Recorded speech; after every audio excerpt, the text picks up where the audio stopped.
खबरें जो आपको सीधे जोड़ती हैं हमसे, जिनका आपकी जिंदगी पर होता है सीधा असर। खबरों की वही तस्वीर, बिना बदले बिना डरे, जज्बा सच का लिए, सच दिखाते हैं।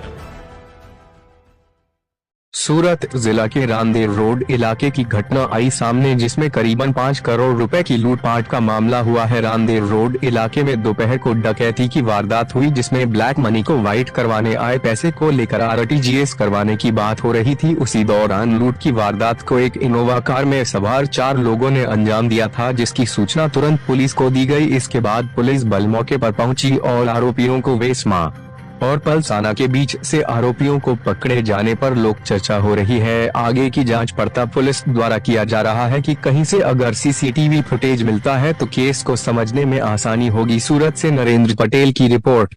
હરીશભાઈ વાંકાવાલા કરીને છે ફરિયાદી,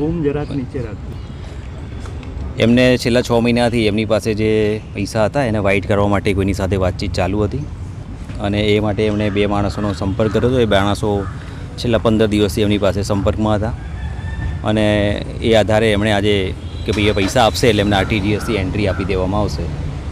આજે એ લોકો બંને જણા આવ્યા હતા અને ગાડીમાં પૈસા મૂકી અને અહીંયા જગ્યા ઉપર આવેલા હતા અને એમને એન્ટ્રી આરટીજીએસથી એન્ટ્રી થઈ જશે એવું કહી અને બીજા માણસો આવ્યા હતા, તો આ 2 માણસો અને પૈસા એ લઈ અને એ લોકો ગયા છે। આરટીજીએસથી એમણે એન્ટ્રી હજી કોઈ આપેલી નથી, તો આ બાબતની તપાસની કામગીરી ચાલુમાં છે।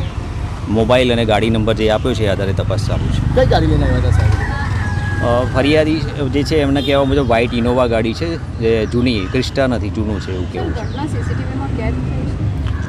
આગળ સીસીટીવી કેમેરામાં જોઈએ છે, અહીંયા તો કોઈ સીસીટીવી કેમેરા લાગતા નથી જગ્યાઓ। સાહેબ, જે મીડિયેટર હતો જે વાઇટ કરવા આવ્યો હતો તેને કઈ પલસાણા પાસે ઉતારી દેવામાં આવ્યો છે એવી હતી? હવે એમાંથી એક માણસનો એવો ફોન આવ્યો છે કે એને પલસાણા ઉતાર્યો છે, એ આવે પછી એને વેરીફાઈ કરી પછી આગળ ખબર પડે। ફરિયાદી શું કામ ધંધો કરે છે? એમને પાવર લૂમ્સની ફેક્ટરી છે અને પોતાની 10 થી 12 ફેક્ટરીઓ છે। કેટલા કરોડ છે કે જાણવા પડ્યું છે? એમણે 5 CR કહ્યું છે। સાહેબ, શું લાગે કોઈ જાણભેદુ હોઈ શકે? કારણ કે બની શકે છે, તપાસ કર્યા પછી ખ્યાલ આવે।